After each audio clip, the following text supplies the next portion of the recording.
Le mois de septembre, c'est marrant parce que c'est le mois de la rentrée, c'est le mois du retour à l'école, au travail.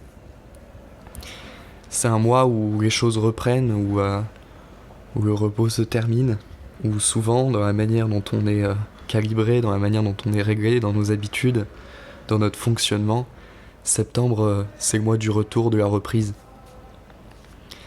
Et pourtant, pour certains et pour des événements dans nos vies, ça peut être aussi un moment donné où quelque chose s'arrête, où une page se tourne. Des vacances, bien sûr, mais aussi des aventures, des projets. Et aujourd'hui, on n'est pas encore en septembre, on est le 31 août. Et à mon travail sur mon média, c'est la fin, c'était le dernier jour du fondateur du site qui a décidé de partir après une aventure de 15 ans. Donc grosse journée, très pleine de symboles, pleine d'émotions certainement. Et tout cela, ça m'a fait beaucoup réfléchir parce que à travers le fait d'arrêter ou de commencer quelque chose, il y a un mot commun dans tout ça, c'est le changement.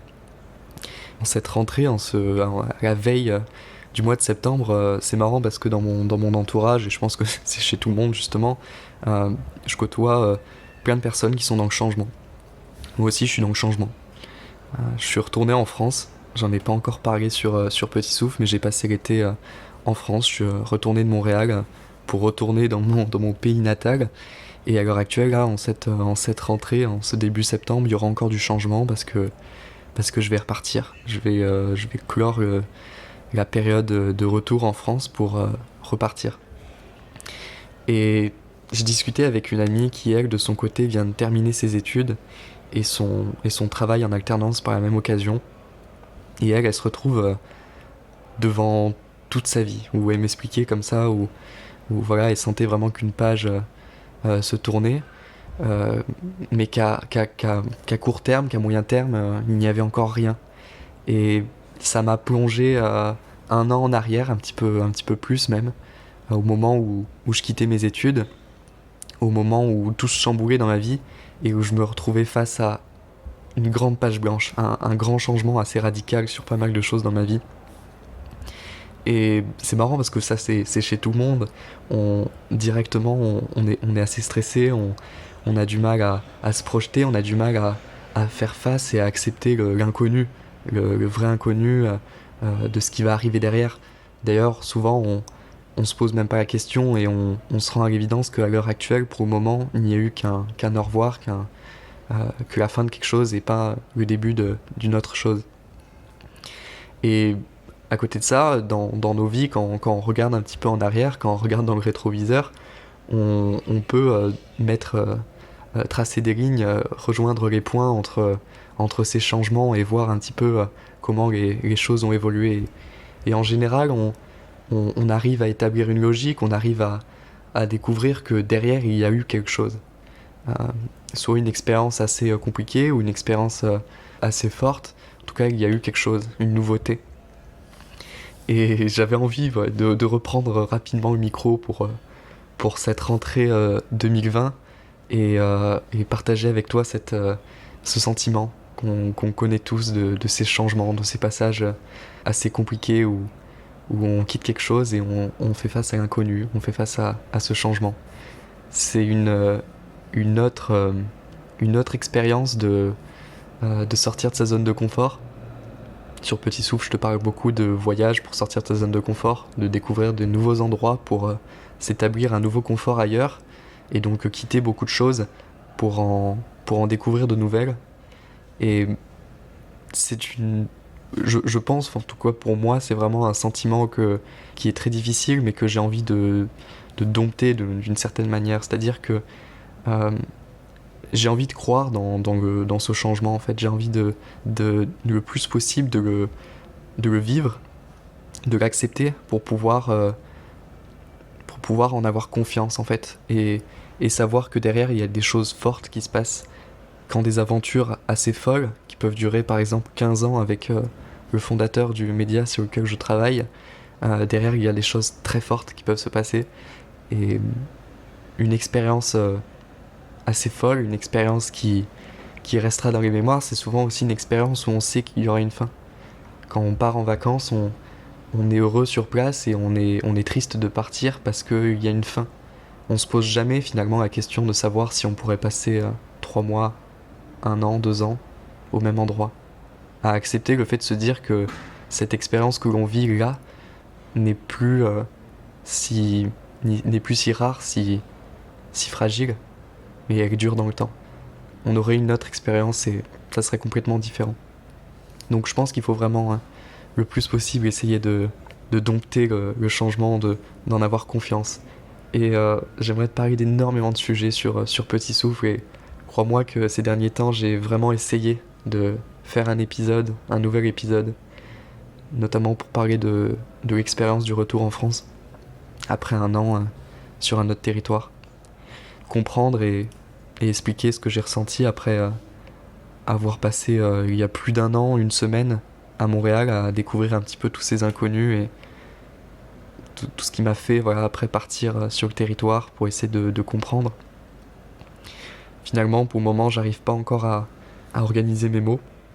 D'ailleurs, cet épisode est aussi à lui-même assez brouillon. Et c'est peut-être ça aussi qui fait le charme de Petit Souffle.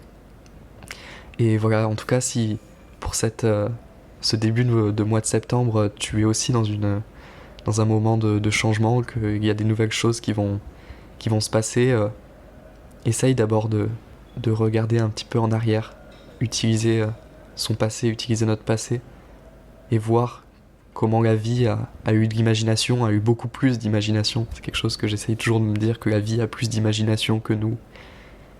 On s'en rend tout le temps compte, on est toujours surpris dans la vie.